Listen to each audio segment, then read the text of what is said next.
여기서 나왔던 것들이 뭐 워낙 요즘 언론에서 많이 얘기가 있었으니까 뭐 딱지치기든 무궁화꽃이 폈습니다. 줄다리기 여러 가지 그 드라마 상에서 나왔었던 게임의 결과를 보면 승자와 패자를 나누는 방식이잖아요. 그런데 그 게임에 대한 것들을 제가 이렇게 몇 번 이렇게 쭉 보다 보면은 어떤 부분에서는 줄서기가 중요한 부분이 있었고 어떤 부분에서는 편가르기 이런 식으로 둘로 좀 나눠지더군요. 줄서기,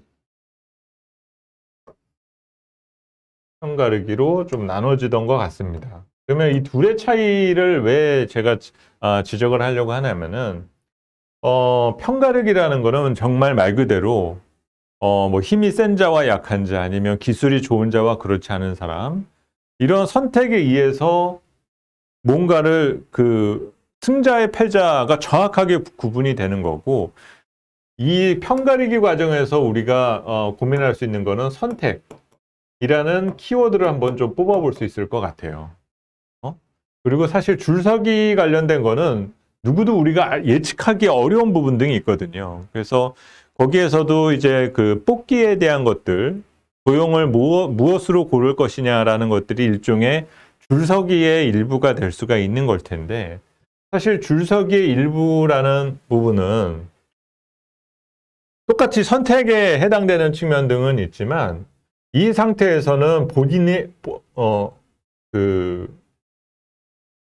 줄서기에서 여기서 제가 말씀을 드리고 싶은 부분은 사실 운이라는 것도 상당히 많이 작용을 한다라는 겁니다. 그러면 이제 우리한테 지금 투자하는 데 있어서 주어진 여러 가지 어떤 환경이 편가르기 상태이냐 줄서기인 상태인 거냐, 우리는 상승장과 하락장에 대한 어떤 선택의 기로에서 줄을 서야 되는 것인지 아니면 편을 가르기 위해서 편이 갈리고 있는 상태에서 어느 쪽으로 밀려나고 있는 것인지 그거를 제가 한번 말씀드리고 싶은 부분이거든요. 그런데 저희가 판단하는 상승과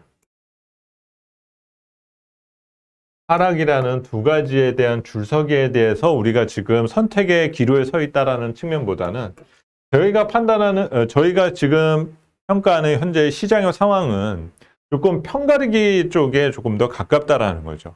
그러면서 시장은 계속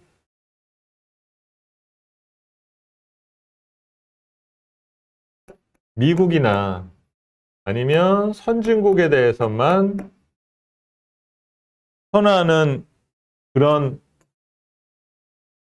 이기려면은 이쪽에 편을 서야 된다라는 쪽으로만 계속 지금 유도를 하고 있다라는 겁니다. 근데 보통 이런 현상이 진행될 때는 뭐 얘네들이 언제까지 이기겠어 라는 반감도 생길 수는 있거든요. 근데 아주 이 편가르기에서 이렇게 누구나 봐도 이길 것이 뻔해 보이는 사람 측을 이기려면은 그 오징어 게임에서도 그런 내용들이 나왔지만은 상식을 깨는 그런 현상과 아니면 전략이 필요할 텐데 지금 우리에게 갖고 있는 카드 중에 그런 것들은 아직까지는 보여주고 있지는 않다라는 겁니다. 그러면 당분간 이 편가르기의 환경에 우리가 적응하는 것이 현재로서는 조금 더 중요하다라는 판단이 들고요. 그리고 상승과 하락의 줄서기라는 부분에 있어 이제 선택의 기로는 우리는 언제쯤 서게 될 건가?